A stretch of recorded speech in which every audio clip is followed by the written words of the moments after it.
My name is Dorotarozko. I'm a yoga and Pilates teacher. I would like to show you my favorite shoulder stretches today. We'll need 2 blocks and a belt. If you don't have the blocks, 2 thick books or Tupperware would do as well. And if you don't have a yoga belt, you could use a regular belt or a long towel. Yeah. So to begin with, we start in a child's pose, and if you have the blocks and the books, we'll use them as well. To find your child's pose, sit on your heels, up to you whether you'd like the knees out or bring them together. Place the hands on your blocks and then start moving the blocks as far forward as you can, spreading the fingers nice and wide. Forehead may touch the floor, and instead of relaxing the shoulders completely, you press the hands against the blocks and lift the elbows, lift the shoulders a little, or rather the armpits. That will change the sensation across the shoulder and the upper back perhaps. With each inhalation, try to push the block slightly farther forward, lengthen the arms, lengthen the torso.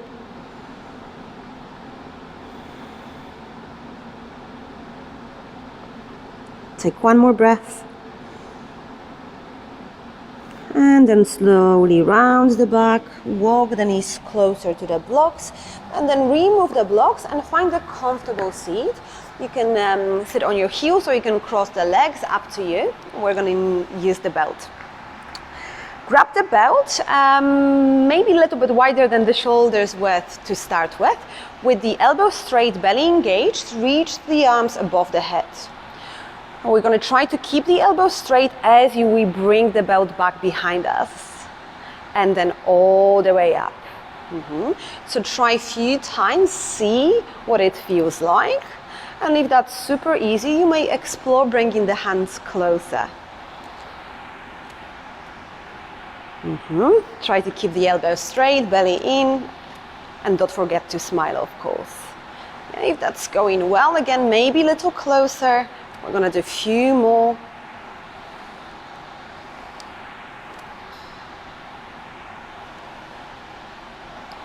Last 3. Last 2.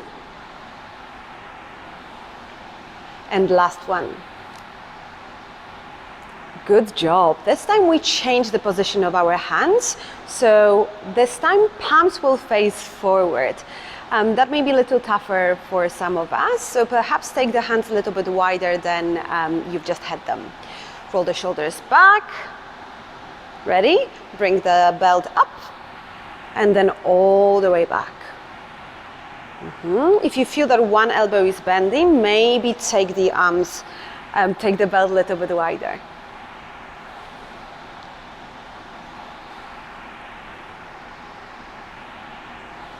Good, a few more to go.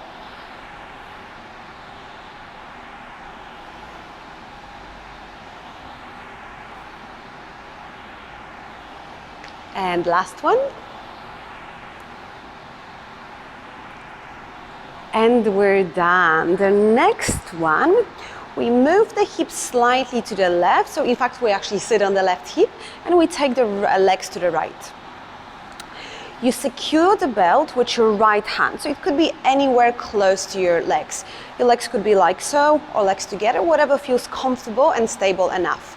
We hold the belt with the left arm. So make sure the right hand stays down and the belt stays on the floor. From here, you take the belt up, back, and over. And again, adjust the length of the belt accordingly. Yeah? So I'll try to take it a little bit closer to challenge myself. Good.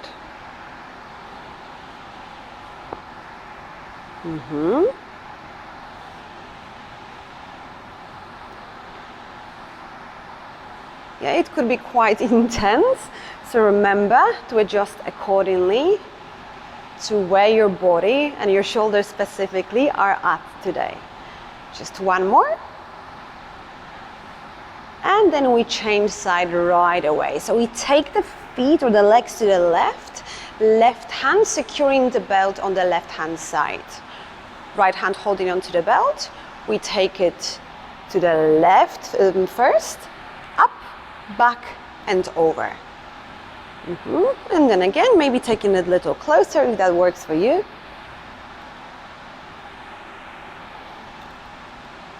Take it a little closer again.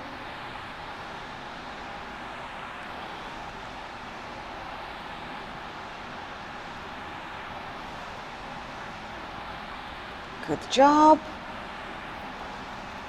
And then last one. And then back. Good job. Let's take the belt to the side and let's return to all fours, hands and knees. And we'll need our blocks again.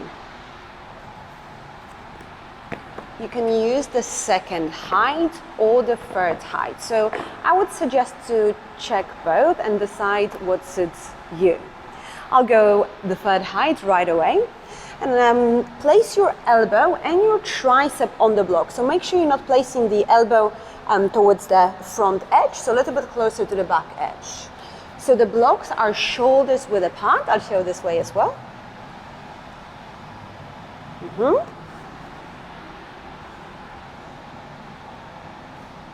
From here, we take the hands together and we walk the knees back. So a little bit like all fours, which most of us know, so hips over the knees. Now, so the first one, the fingertips will stay reaching up towards the sky. Elbows gently pressing against the blocks as you melt the heart, the chest towards the floor. You can drop the head down.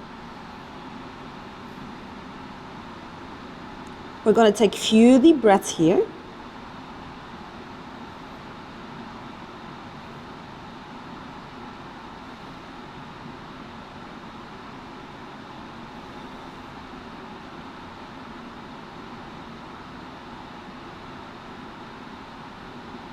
Take last 2 deep breaths. And now start moving your fingertips closer towards the upper back. So perhaps the fingers touch in between the shoulder blades.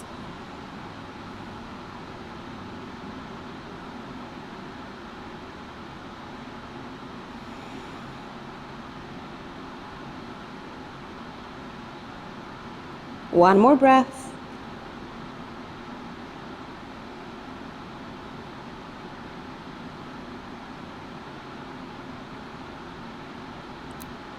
And then push the elbows against the blocks, pull the belly in, round the back as you walk the knees in. Good job. From here, let's take the blocks aside.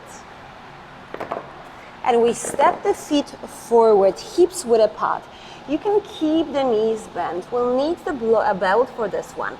So you take your belt or your towel back behind you, and we hold the belt like so. So the palms are facing your hips. Roll the shoulders back with the elbows straight. You reach the arms up and towards the head. Now up to you. You can keep the knees soft or you can straighten the legs all the way with your belly close to your thighs. You can stay still or you're welcome to move the arms up and down a few times, side to side.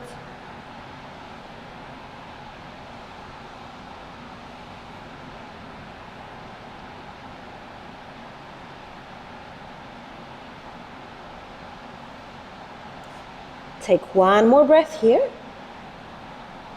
And then soften the knees, let go of the belt. Now see whether you can clasp the hands together here.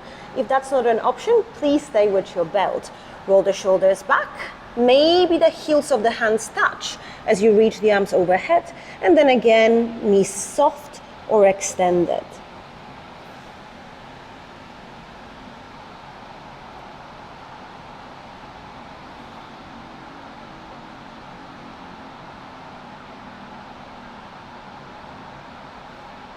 One more breath.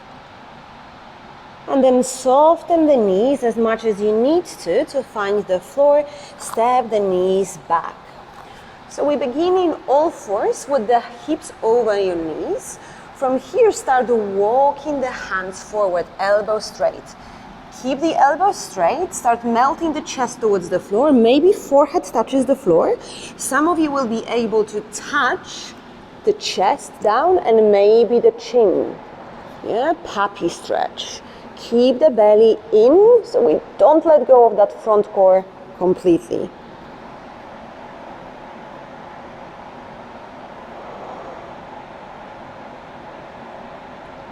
Stay here. Now, for those of you who would like a little deeper variation, you could use the blocks for this one as well. So your hands would be resting on the blocks instead of on the floor.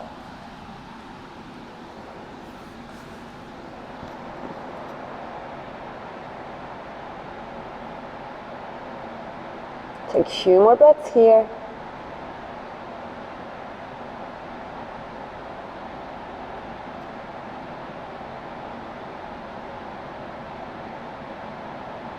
And then pull the belly in, push the hands against the floor of the blocks as you bring yourself up. Nicely done.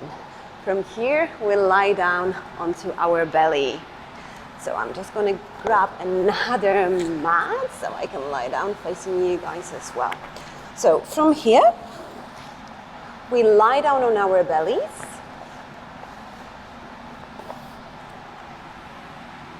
Reach your right arm out.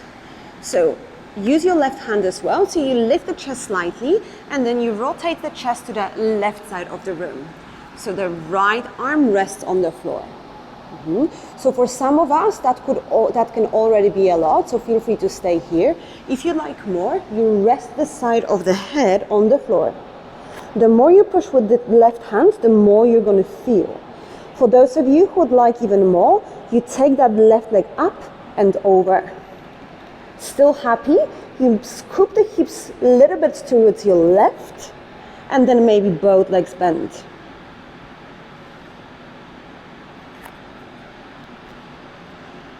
So keep using that hand, keep pushing the floor away from you, so you turn the chest towards the sky.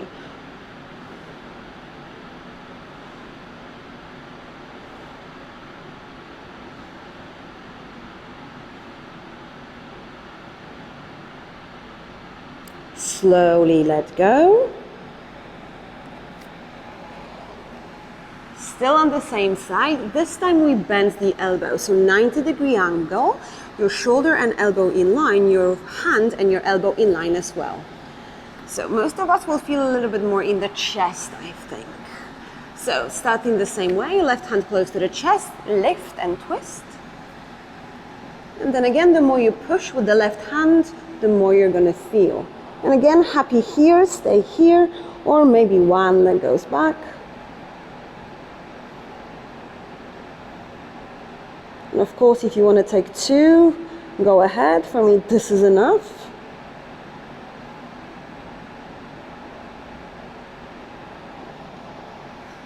I'll try, but yes, that's quite intense.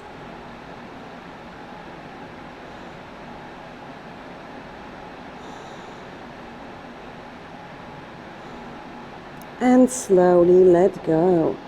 Good job. So we can take a little breather in Sphinx pose, as of course we're going to move to the other side. So we begin with the left arm straight. So we take the left arm to the side, right hand close to the chest, elbow hugging in, lift the chest, twist. And then again, the more you push with the right hand, the more you're going to feel. Happy here, stay there. If you'd like more, you take that right leg up and over. Maybe moving the hips gently to the left as you bend the other knee as well.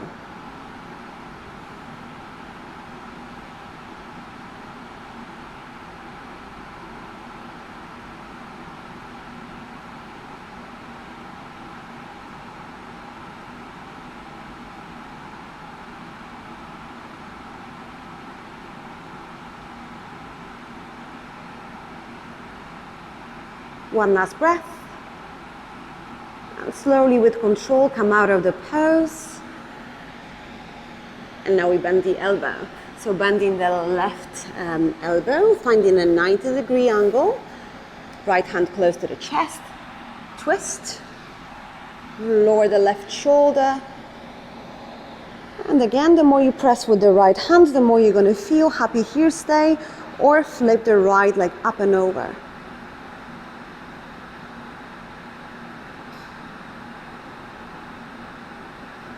You could also try to bend both knees.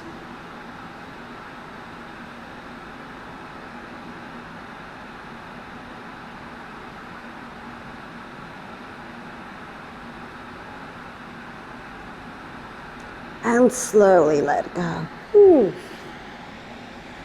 From here, let's meet in Sphinx pose for a second, and I'll show you the next one, last one. We reach the arms forward, then we slide the right arm under, and left arm goes to the right. So we cross either on the lower arms. For some it's going to be the elbows. For some of us, it's going to be the upper arms. I'll take the mic here so you can hear me better. So walk the arms as far from each other as you can. Once you can't go anymore, drop the chin onto the arm. You can close the eyes, of course.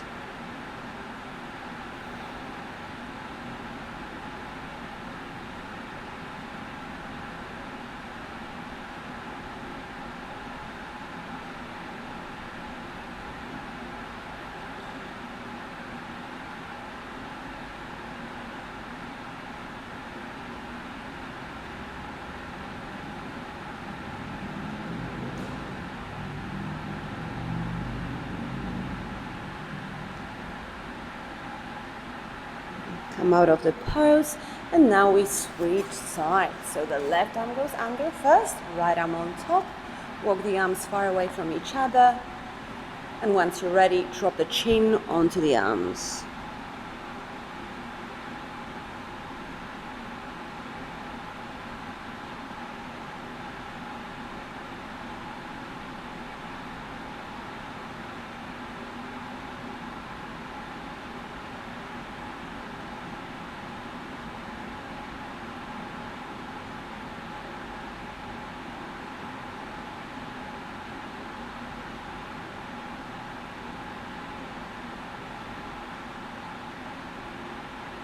And slowly start coming out of the pose.